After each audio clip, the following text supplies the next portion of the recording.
Hello and good morning.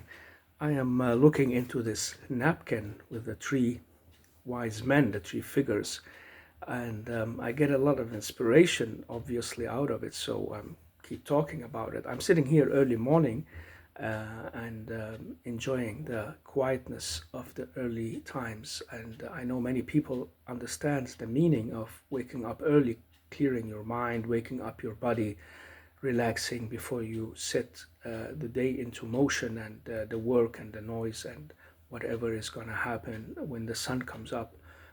You get this time of peace and tranquility for yourself. And this is an important time I learned early on because of my religious culture in the early days to wake up in the night and do some calling to the sky, to God, to heavens, to the prayers. And I know many people who are secular don't use it as a way of praying, but they use it as a way of clarifying their mind or sit in peace or listening to a piece of music, reading a book, doing stuff in the early morning, like writing or getting ideas.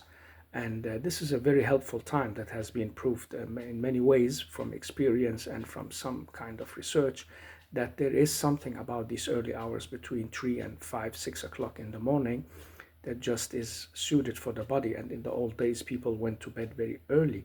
So they could wake up very early. But in our times, with all the late things going on in life, many of us stay up later than usual, and so it's hard to wake up and catch these early hours. I don't catch them many days either, but when I do, I feel happy and glad and relaxed about it. And so I'm sitting here. I could have done any other thing, but sometimes I get the urge to speak and to come out with some of the thoughts I have. And today it's about this napkin. I'm very inspired by it. I don't know. Well, obviously it's a napkin with three kind of dwarfs from the wood that's related to Christmas. Of course, we are in the month of December. I have had some friends over to dinner, so I have had these napkins on the table, and one was left over. So, since I looked at it, I saw a lot in it that my mind just couldn't stop explaining and talking about. And it seems strange for many people, but well, we are different, and this is what I'm looking into. So, what I'm looking into in this napkin is partly the art in it and also the fantasy of it as a religion. Like I'm looking at it from different perspectives and seeing at one side, well, it's just somebody who draws something on a paper, and it has some meaning, it has an expression. You can like it or not. Most people will find it very cute and will see that it is funny and it has a lot of symbols in it. So I will get back to a little explanation of that in a moment. But on the other side, because I am very seriously concerned with the ideas of monotheism, the true one God that comes to life in Judaism, Christianity, and Islam, particularly, but also in other sub religions. The idea of this one God fascinates me, grabs me. It's part of me. I've lived with it since my youth, not as a very young child, but since I became a teenager, particularly, I try to dwell on that a lot, and also read and like get the degree, what you call, of scholarship and theologian ideas under my skin, and I practiced it in my life through the Muslim teachings partly, and also partly through participations in the Christian manners, and also observed and were guests at some Jewish synagogues looking at how they practice monotheism as well. And well, today I'm just looking at this napkin, seeing in it that what if this napkin represented a very serious and important painting or picture, or a religion even. How would we take that? Many people would see it very funny, very strange. And so from this to saying that the religions are also some kind of representations of some fantasies isn't far away. Religions need, like from the beginning, to be seen as fantasies and ideas unless they prove themselves otherwise. So This is a very important distinction between saying, oh no, all religion is true unless they are proven false, and saying every religion is actually false because it's a representation of the human mind and idea and a charismatic person who brings it to life, and some symbols and gatherings around it, and rituals that people will practice. Saying that all this is false and human made unless they prove themselves as an outside source or something beyond the human understanding sometimes, or maybe the human creation. And so this is what distinguishes monotheism, in my opinion, that it always tries to make the argument that it is proven not to be human, purely human made. It is from an external source given to chosen people. And this is the fight that's going on between monotheism and non-monotheists, of course, and between people who believe and disbelieve and argue against it. But what if this very cute napkin picture became the symbol of a religion, and everybody were worshiping it and looking into the stories of it and taking it as the creation? Let's say it's these three men who created everything in the beginning. They had this tree and the snow as the beginning, and then they chose to create everything from there and put it in motion. Huh? Why not? Well, everybody is allowed to have his or her ideas about how things happened or could have happened. This is the great possibility of fantasy that human minds are able to, and everything we look at is seen through our lenses, particularly the way our brains look at things and interpret it.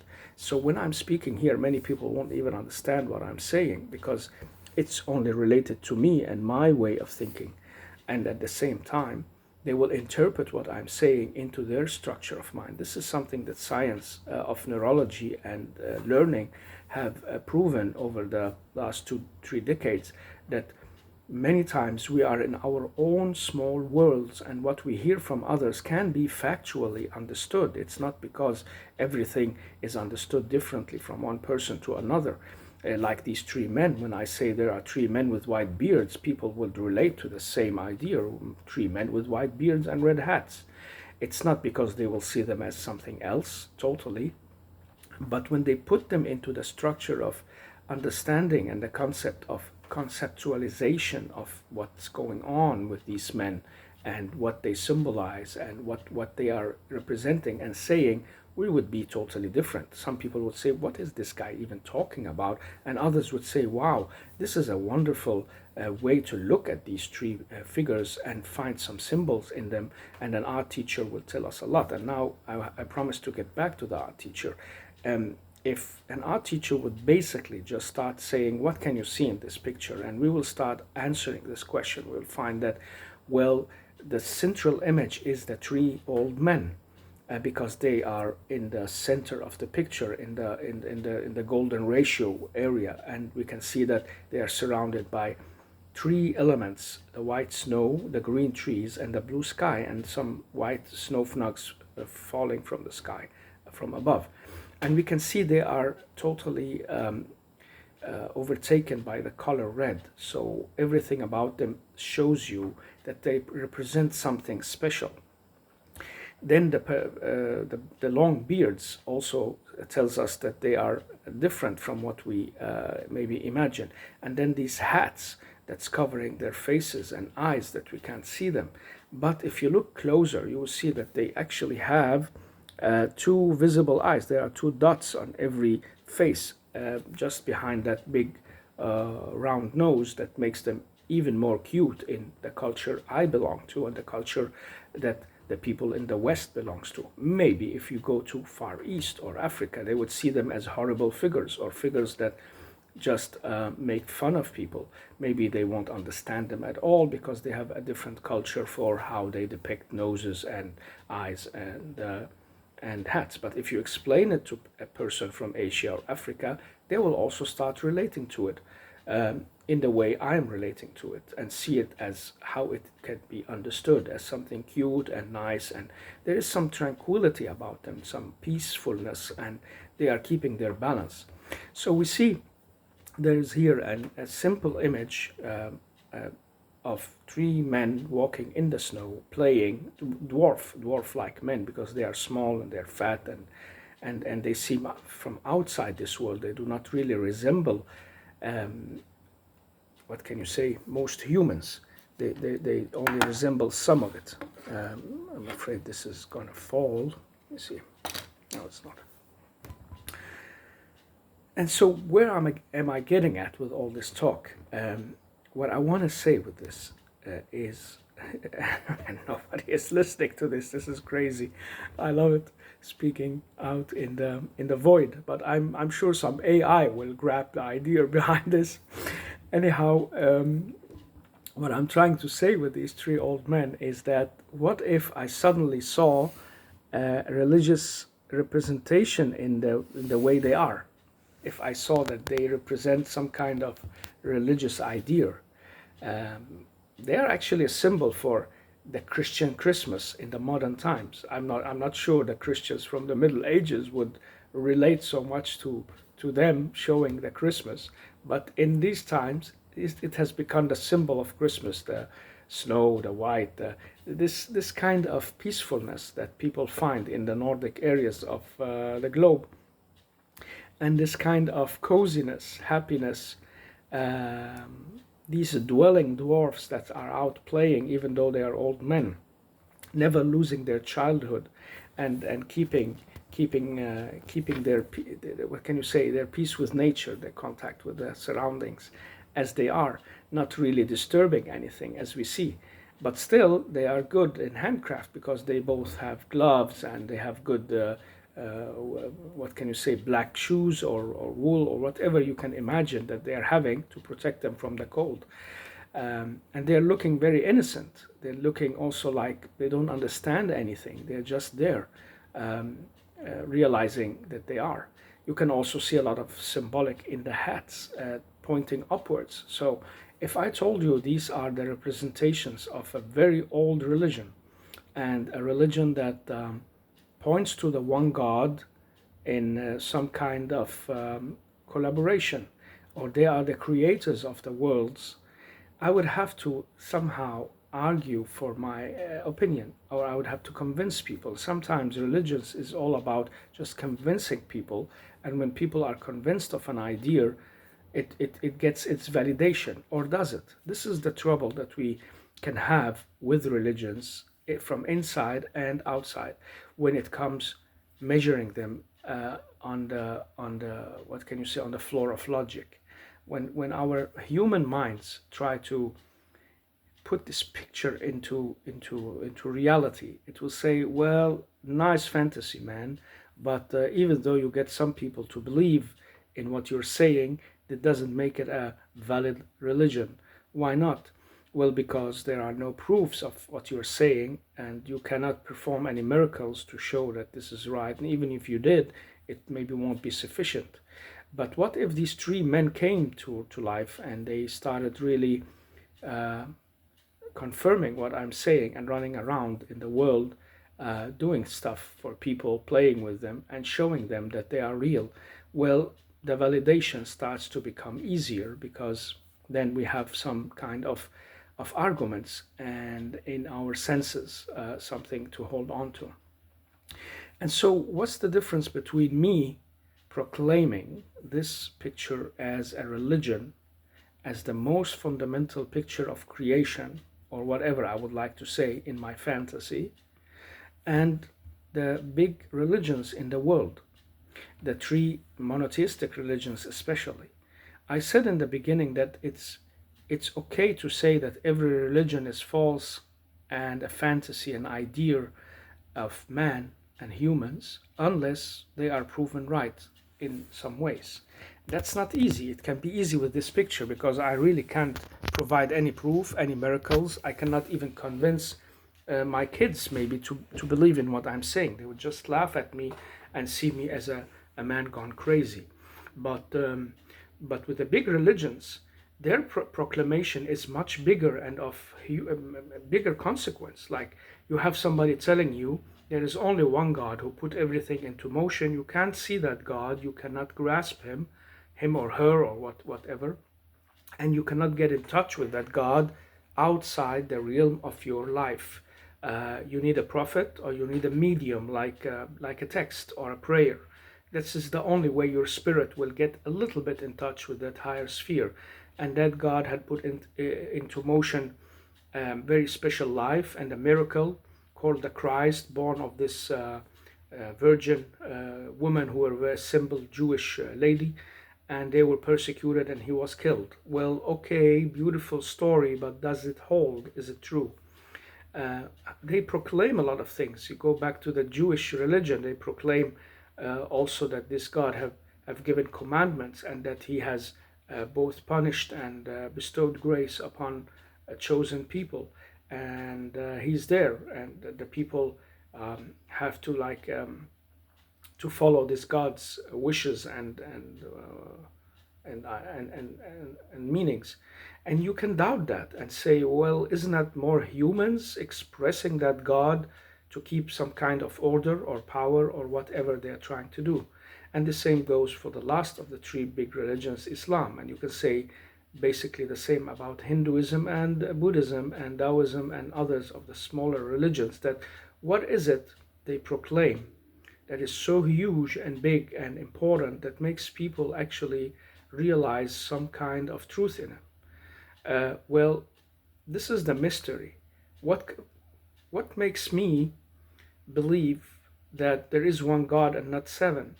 And some people believe that everything is made out of dark and light. It is the balance between the dark sides and the light sides that forms the unity of the world, or believe that we will be reincarnated according to how we act, or that my present life is a kind of karmic reincarnation of something I've been before, and now I'm stuck. I'm stuck in a circle of um, of hell, maybe, or at least some kind of suffering. Why should I adhere to these ideas? And some would say, well, it's culture. It's like you see these three old men and you relate them to Christmas, even though they have nothing to do with the Christmas, the birth of the Christ. In in the area where it's hot and there is no snow, and has nothing to do with the forefathers of the church, because they didn't wear red hats, and they definitely didn't look like that, and they didn't even know what these dwarfs maybe represented. They saw them as some kind of ideas from old Nordic mythology or some kind of fantasy stories that came into people's life.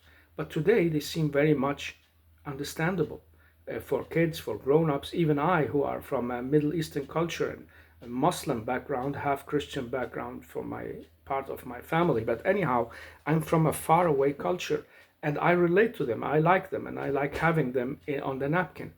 And what makes that suddenly a good thing or something that I understand? This is the basic trouble that we are having in our minds and with each other when it comes to religion and giving our minds and hearts up for an idea. And this is where these three big religions, the monotheistic ones, have proven themselves on the rock of time, that they have been able to convince people not only in a small circle. So let me start with the story of Muhammad shortly. I'm not telling the story, I'm just saying that, well, I have read it in depth and I understand that, well, he had a small circle of followers in secret, and they were nearly gotten killed and they were persecuted. But he kept on going, and his followers grew later, and they won, and like they got they got manifested, and then their ideas spread, and it spread and spread even to the Turks, who were very, very hard-minded and lived in the mountains of the peninsula, of the Turkish peninsula up there, and to the east where they met the Hindus. And so whether it spread with force or with arguments or both is not my issue today. I'm not saying what's good and bad of what has happened. I'm just saying, how did they manifest so deeply? What made that religion get into the minds and hearts, or maybe magically convince so many people, which I can't with my napkin? And the same goes for Christianity. I thought at one point, well, what is it with this Christian idea of this punished man on the cross who has been persecuted by his own people, the Jews, and later by the Romans, and then later on by rejected by many people, but also found followers, even though 11 of his 12 disciples were beheaded. What made that story manifest in the hearts and minds of so many people, especially people in the Nordic countries and the Germanic countries of all people? They were tribes of barbaric origins who didn't like literature or even the idea of the one God. They loved the idea of the multiple gods and the fantasies, as we are speaking of today. The fantasies of the gods, or maybe creating your own God, putting him or her on the table and having gods for different seasons and different situations, like the old Romans had and like the Greeks before them. And what made the old Greek gods vanish while this God, this one God, stayed in the realm of human life? This is what I'm concerned with. I'm, and some people would say, well, they are already outdated and they're out of the world. Stop speaking about them and they will vanish. But that's not true. They are manifesting and they have been rooted and affecting human culture all over the world for, what can I say, at least 2,000 years. Is that fair to say? Before that, we do not have clear accounts, but we know there have been traces of similar religions that turned towards the one principle, one God, or one superior power, whether people saw it as the sun god or some kind of superior creature. It's the same. And so some would say, well, monotheism is a kind of evolution from these old basic nature religions because they were the ones that affected people's life in the early days. And when people saw they had to organize these gods into a principle of the higher God above the others, so he or she can keep control over them, and they will keep fighting and keeping balances and all that, this evolved into the idea of monotheism. There are some scholars putting this idea forward, even about Judaism, that the Jewish people invented the idea of the one God to organize everything and to make themselves special. Despite that, the manifestation of the idea of the one God seems to have reached beyond even those analytical ways of looking at it.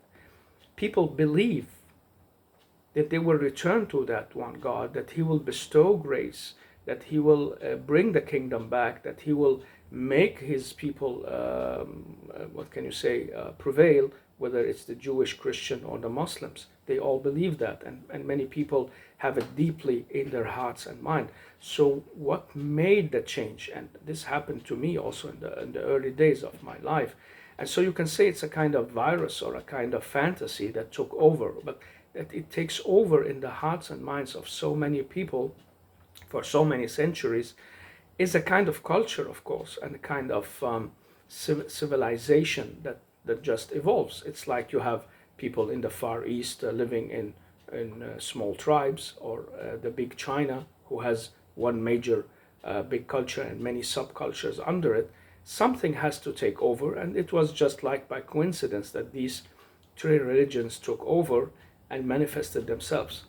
That could be, but there is still something strange about how they convinced people to go away from the many gods to the one God. And when they convinced them, whether it was by power, the force of fire and burning or killing, why didn't people go back when they lost their power? And some people fought them many times. The Christians were fought all over, and the same with the Jews. They've been in perjuries, in persecutions, in abandonment. They have been thrown out of countries and places. They've been seen as a special and weird race who are different from everybody else, and they started losing people also to the Roman and culture and the Greek ideas. The same happened to the Muslims, and so you see why did people still keep going on with these ideas, the idea of the one God? Well, maybe it's because it has its source in an external what can you say, manifestation. It's not human made. It could be from an external source, and that's what makes it special. Because when people look into the Bible today, they find something inspiring in it, even though it seems plain text and easy to read and write and rewrite. You also find traces of things that are poetically very well nourished and deep ideas, parables, and stories that are told and retold. You have the whole storyline of these prophets who have been fighting for this idea throughout generations and the history of people. So maybe that's what made the difference. The people who fought for it, the blood they spilled, made it manifest. That could be also a reasonable way to see it. Then there are what you call the miracles of the text, and especially the Quran has put forward this argument that, well, this book is from an external source, and if you don't believe in it, you can try to look if somebody could imitate it or copy it or do something similar to it to show that it is false and human made. Because if it is human made, somebody should be able to reach the level where they can rewrite it and do something similar. And if you can't and you won't be able to, well, then you have to like accept that this is from an outside source. This is from a God speaking to you into your world, and not a crazy person doing this. But I must admit, it's not easy. It's easy when you give your heart and mind to it. Maybe you fall in love with the idea, or some good person who is a Christian missionary or a Muslim scholar or a Jewish rabbi, and you like this girl who you'd like to marry from this specific religion. Whatever makes you accept the religious idea and its basics is because you give your heart and mind up to it. But if you look skeptically, you can also understand that people over time have had trouble accepting something that comes as new and strange, and they are very skeptical. What is this guy or this prophet gonna do? Is he gonna unmask power in his own hands? He's gonna use us, abuse us. He's gonna take us away from our culture and way of life. We don't want that. Every culture sticks to its way of life. So if my religion gets established with these three figures as the creators, and everybody starts making story about them and believing in them and calling them, and we will give them names, of course, and then we will start making similar drawings that explains different part of their world as they created it and how they're walking in it and trying to balance and all that. So if this manifests, I will have to fight for it, and I will have to make people aware of it, and then it will have to like stand the proof of time. And many ideas didn't stand the proof of time. They got lost and well, got outdated. And this is what many people think about the three monotheistic religions. They are outdated. They are part of a culture, but people is moving away from it towards what we call superhumanism and transhumanism and some kind of life beyond the Middle Ages, and a developed mind that only believes in science and believes in facts. And we can see how much this has proven false and wrong already. It didn't take long before even scientists gave up and waved the white flag, saying not everything in life is based on that kind of logic, and mathematical science isn't all that we can explain everything with. Not everything makes sense in that sense. They know that, and they know our limitation and the paradoxes that appears both in mathematics and nature sciences and astronomy, astrology, and whatever. It doesn't mean science is wrong or shouldn't be the way.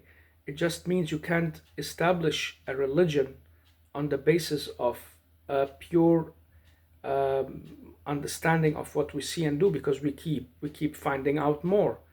It's like looking in this picture and you keep seeing things that you didn't see before, and generations start exploring more and more, understanding how big and huge and undefined it is, like our galaxies and the stars that we are seeing more and more of. It leaves everybody in awe and makes people and scientists look at it as something huge and amazing, and how small we are and how little we know. And the more we dwell on it, the less we understand. Of course, we make some progress. We have made a lot of progress in understanding how technology works and how we can harvest and use it, and how we can send the Webb telescope in the sky and Hubble before it to see out there what is it, what's beyond it. And we thought we reached the limit, and then we saw there is another limit and another limit, and it seems so vast that we can't even get to the edge.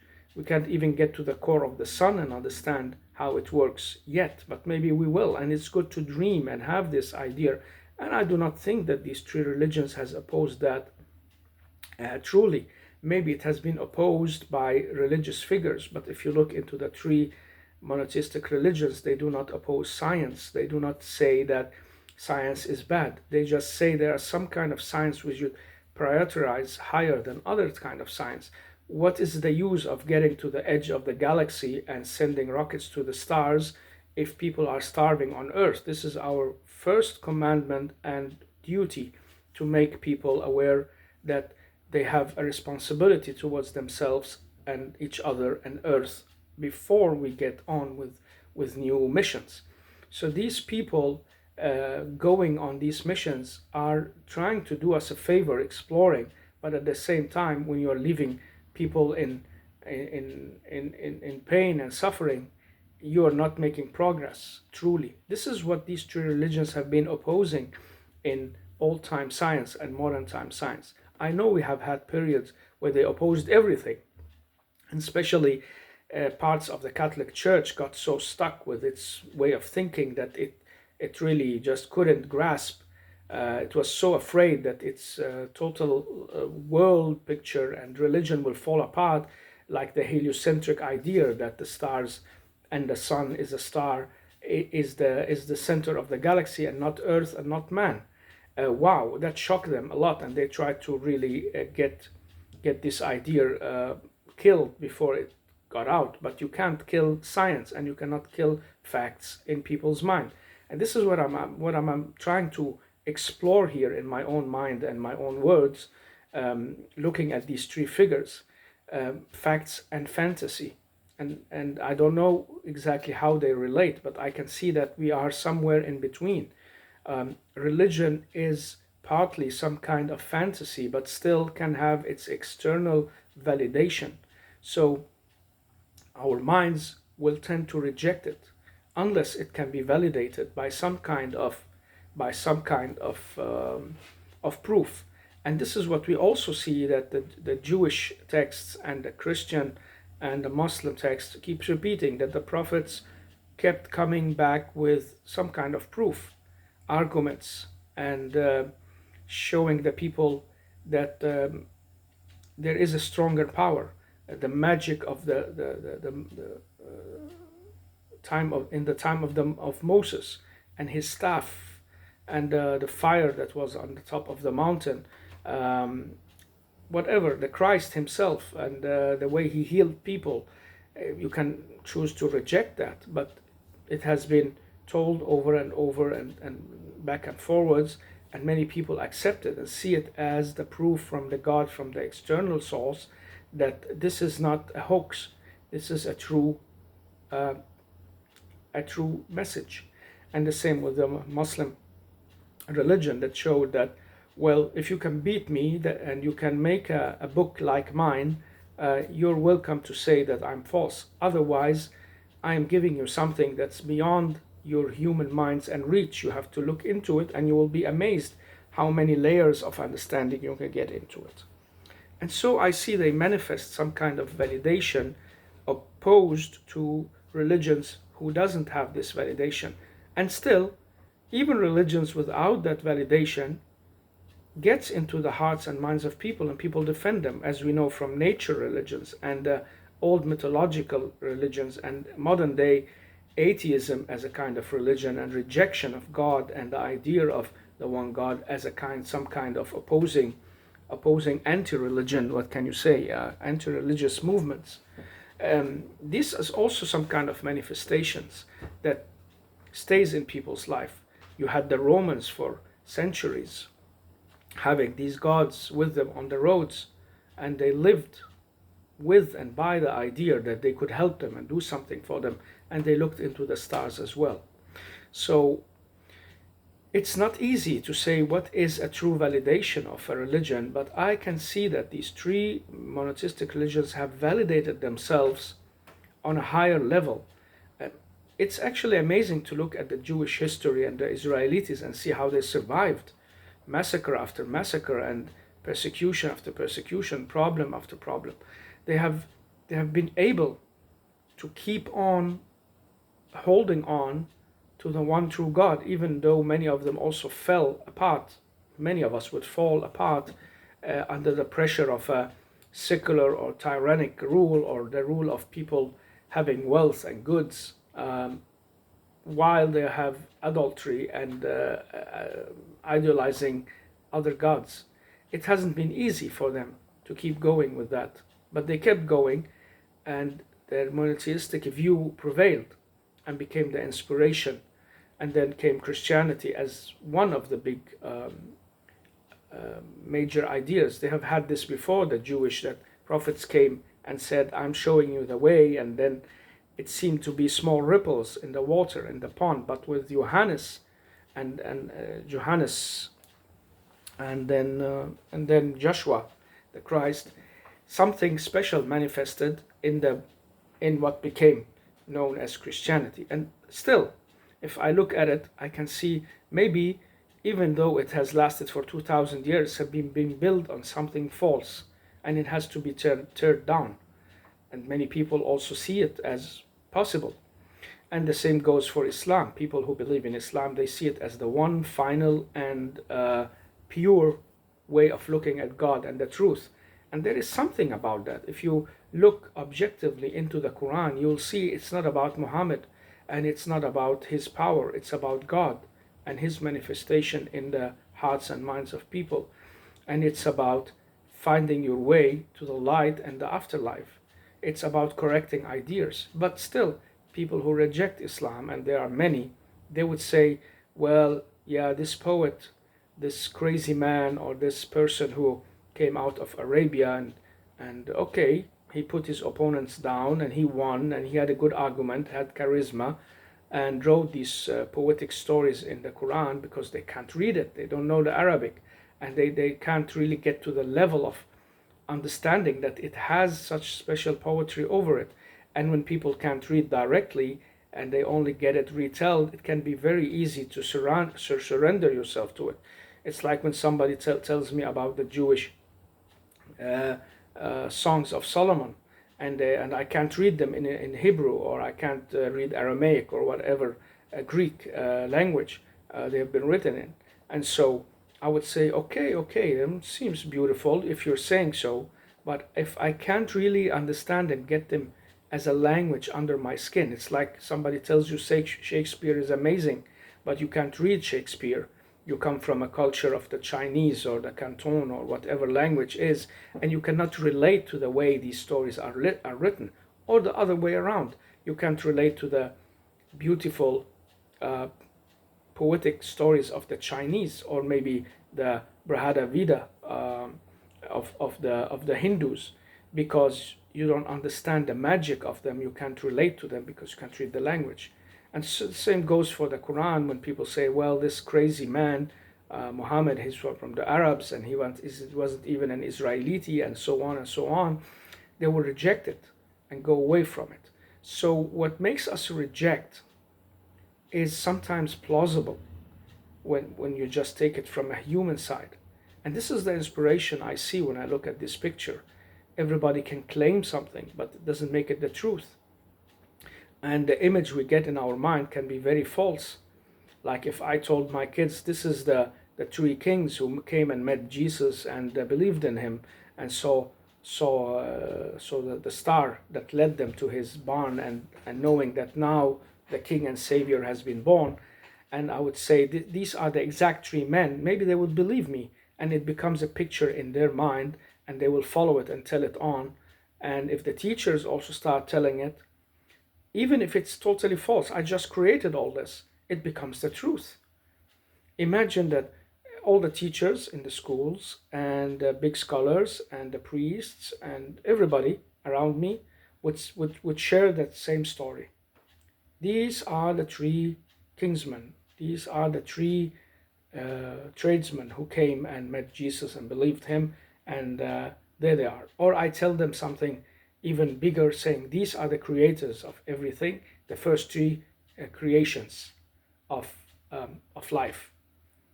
God was experimenting or whatever, and everybody retells that story and explain it and show me the symbols and give arguments about it. It will become a truth, even though if it's totally false. So you see, our human condition is paradoxically very, very difficult, because on one hand, we have this ability to believe when we need it. We can't live without it. People who tell you can live without belief, they are kidding themselves and cheating you, because even those who don't believe in anything, they believe in that anything, in that nothing. And this is a belief in itself, because you can't prove it. You can't prove there is a nothing, and you can't prove that beyond that nothing there is something. So you can't either or. But the human condition tends to need the belief. And at the same time, we don't have clear and undeniable proofs that things are as they are. It could be a story that is retold by so many that it doesn't fit the original one. Or maybe it could have been distorted and diverted from its original source. Maybe some things were added to it or to the texts in ways that today isn't what it was, and we see it differently than it really was. A lot of things could have been gone wrong under the way of showing us the way to that light or God or one God. So we can't live without the belief, but we're not definitely sure that the belief is as it is. And that's why many people doubt. And especially after the Bible criticism a few hundred years ago, many people start understanding that, okay, these are texts telling the story of the Christ, but they are not the texts from God. It's a text about a God, about a way of life. We can use them as inspiration. And I know many priests would agree to that, and some and many others wouldn't agree. They see the Bible as the true and definitive word of God, and it's for them logical, meaningful, no contradictions, no problems. And they get over it by using their minds and interpretation and like skipping some things and taking us in different directions, saying, oh, it doesn't mean that, means this, and means this, not that. And so that's why everything makes sense to them and everything seems logical. The same goes for the Muslims and the Jews. Everything seems logical if you want it to be logical. I can keep arguing about these three men even though you come and criticize them. and I will make it logical, and I'm able to. So it's the power of convincing, manipulating, or maybe just what can you say, the way of approaching an argument that makes people understand it and accept it. So you see, where are we? Do I dare give myself up to a faith and a way that can have a lot of falseness in it? Why not give myself up to these three men instead? They seem much more easygoing, funny, relaxed, and something very primitive, simple. I can still believe in the one God behind them, but I can see them as the three prophets, the three chosen ones. And this is maybe what I'm doing.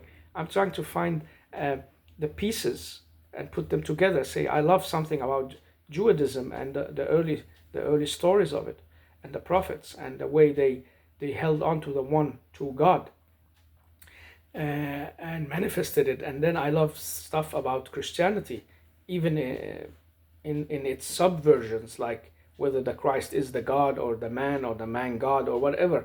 But there are lots surrounding it of culture and hymns and understanding and charity work, human what you say, relations that I love and like.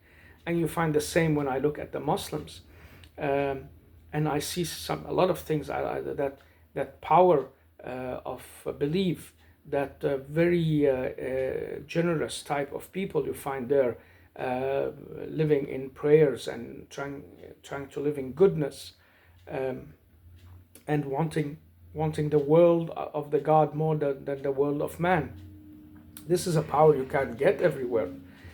And so they have strength in them. And sometimes maybe I'm just trying to piece things together and say, wow, I found these three men now in the napkin. Maybe they symbolize what I've always wanted to see, that they're all pointing upwards towards the one God, and they are the same version of the same story. Sorry, there are three images of the same story, three versions of the same uh, background. So nothing is changed. The trees are there, the snow is there, the sky and the creator behind it. But, well, he's sending these dwarf-like men for us to, for the people who do not know, to get in touch and to see the world. And poor people who doesn't get in touch or even listen or try to find their way through. And what about the religions in the East? They got the Buddha, and they got the Shiva, and they got the gurus, and they got all that stuff. And I tried also understanding that by listening to their stories, and the gurus and the people who are affected by that. And I have also a friend and one of my family members who became Buddhist, and so I try to understand why they relate. What is it that grabs them in that idea? And maybe it's trying to find the solution, that it's from the inside out. It's not these uh, manifested personal God religions. It's more the human that reflects the God in their life, the outside ultimate source that we have to return to, all of us. And I love that. In that sense, they share the same idea as the monotheists. When I hear the guru of the Hindus speak about, uh, you know, becoming so good or so high a being that you will eventually get out of the circle of life. And the Bhagavad Gita, I read some excerpts of it, the beautiful story of the Brahman and how a person can dissolve and become light and so lose the consciousness, because consciousness in life is similar to pain and suffering because you're conscious of something. But getting dissolved from that is a kind of an eternal awakening that's not related to the human condition, and that makes it a relief. And this is what you have to achieve. How is that different from what these religions are telling us about the peace and beauty and relaxation you will find when you believe in the one God? He will bestow upon you and in you a light that will make everything seems different, and life seems easier, and troubles seems like like a walk in the garden, and you will have so much inner power that you will not see the world the same again. They tell us that. That's not a lot different from how Buddha tried to solve the problem with greed and misery and arrogance and what was the third?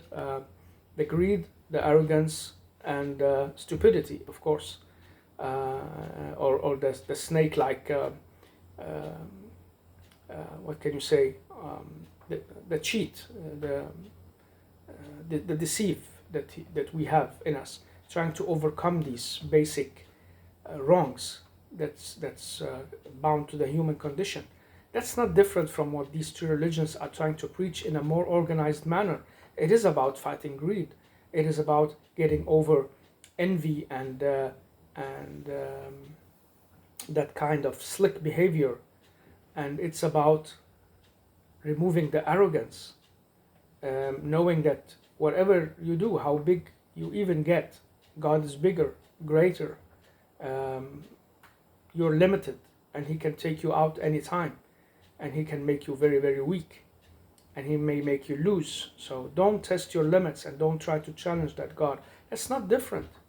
It's basically goes back to the same. And I know what I'm saying here isn't new, because religious spirituality, I've already looked into that all the way back from the Middle Ages even.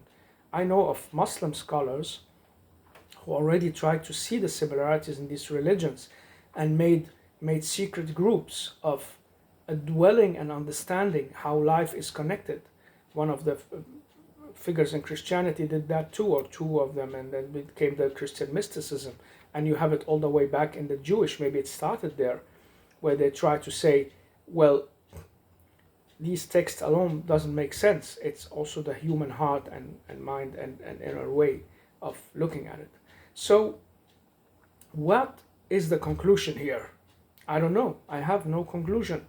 I'm trying to analyze and talk my way through an understanding that on one side we have a clear manifestation of religions that make sense because they have a powerful argument and they have manifested in people's life, and at the same time you can understand people who doubt it and see it as just an idea. And even though it's manifested, it can go away when we become more enlightened. We don't need it. We don't need this restriction in it. It's like kindergartens where they're trying to regulate us. A true, full, wise human being won't need regulations of what to do and not to do. You will do the right thing at every moment. You will preserve nature, take care of yourself and live in balance. You will be good to others, others will be good to you. This is the beauty of the human development. And so when you talk to humanists and talk to people on the road of science, this is what they dream of.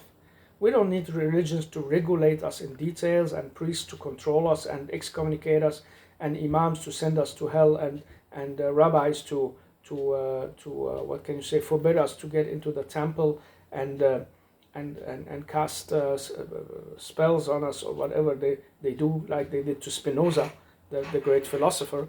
We need the human consciousness to be so great, so big, the human understanding so wide that we will automatically by ourselves preserve everything in nature in great balance. We will be the reflection of that godly-like figure.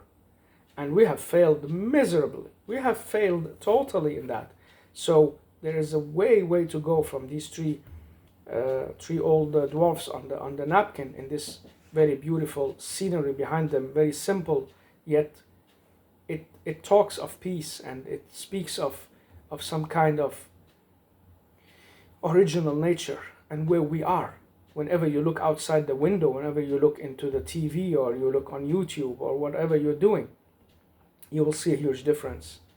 And we have failed miserably in becoming those human gods that can take care of earth and take care of life. And so until we get there, these religions will stay the keepers of this kindergarten of ours. This is what I so maybe somehow summarize here. And they have strong arguments, compelling arguments. They have strong stories, beautiful parables, beautiful songs, chants, and a lot of passionate people following them and believing in them and taking them up.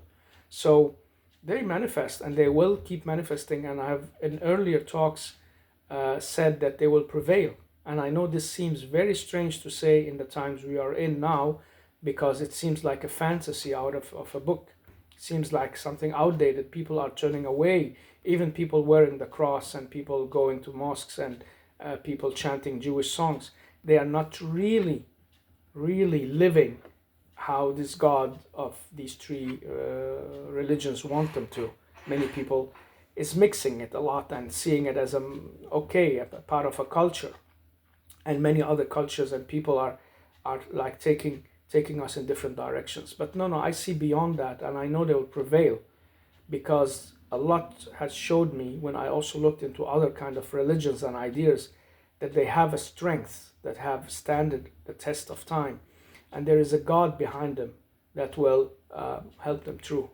Yeah, so I will rest in that and with that, and still would have loved that these three old men were part of the story, but they aren't.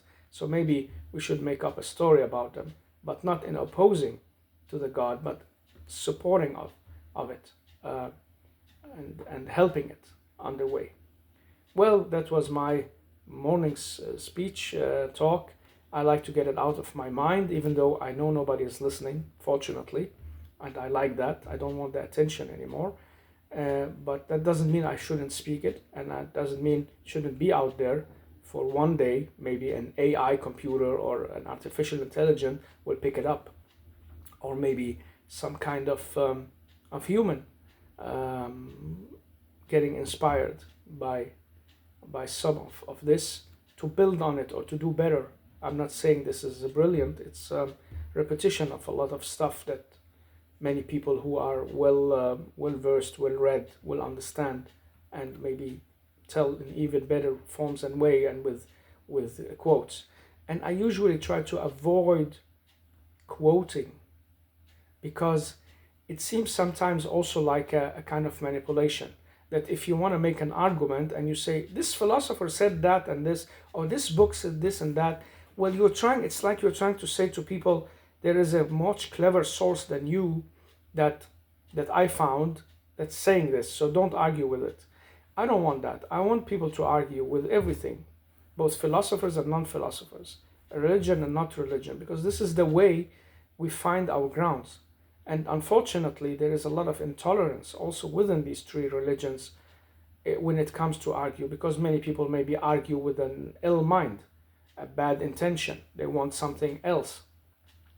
But people who are seekers need to argue, and that's why they form secret circles. I don't have any secret circles, unfortunately, but you need some kind of circle and people to discuss everything. Anything you can imagine that can get into your mind is only the limit of your talk and debate.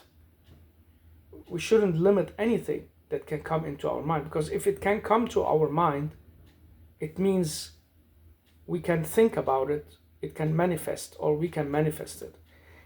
And being intolerant to people who wanna seek and try and learn and keep growing in a process, understanding what one of my good friends calls the mystery, the mystery of life and the universe, the mystery of God even, because this God left it a mystery. I can't say he or she or it. It's a God beyond our imagination, understanding, and it's left as a mystery.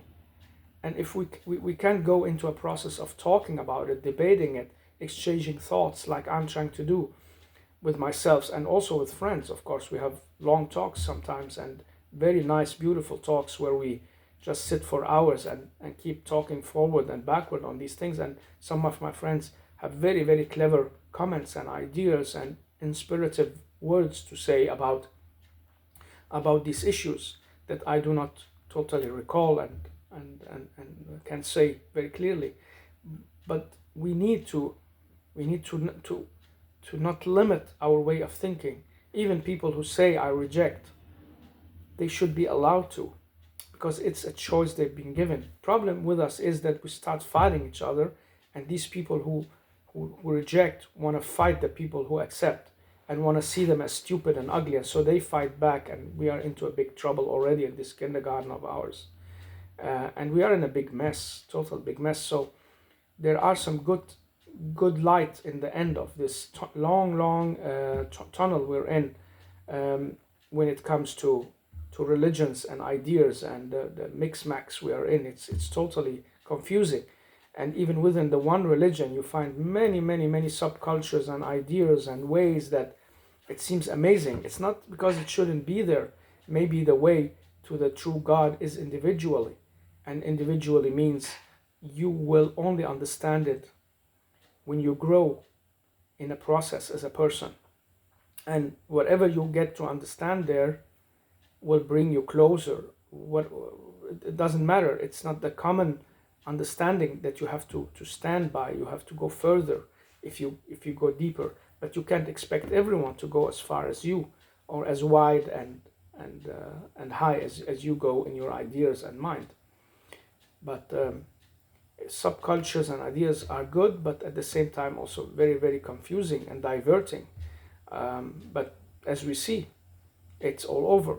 And so everybody has his own religion today almost. It's like, look at me sitting with these three men in the napkin. It's like my way of looking into religion. That's why we have art. It's a way of expressing. I'm not talking about this silly modern art that people pay millions for to see, as uh, some person in Portugal and Spain. They put some, I don't know what it is, some drain pipes up and say this is artwork. This is not artwork, and somebody is paying them a lot of money, so people should be seeing it as important art. Art is a manifestation of some deeper thoughts, understanding, visions, um, a beautiful stroke of the pen, clear lines, and a deep idea, a story behind it. It's a lot of balances. It's a lot of yeah, what can you say? Artistic work. That's why it's called artistic. Yeah. So if I come and say these three men in napkin that almost any first grader in art school can draw exactly the same and even better, I would be hurting our ability as humans. I would be saying that we we we we cannot evolve, and this is what's happening to us today. Everything has become very shallow, and things that doesn't everybody can do become so important, while people who can do something extraordinary are pushed aside and put back and maybe not seen, overseen even. So it's a strange thing that's happening. It will be put in order again. This is how life is. What goes up comes down, what goes dark comes light again. Thanks for today. Bye bye.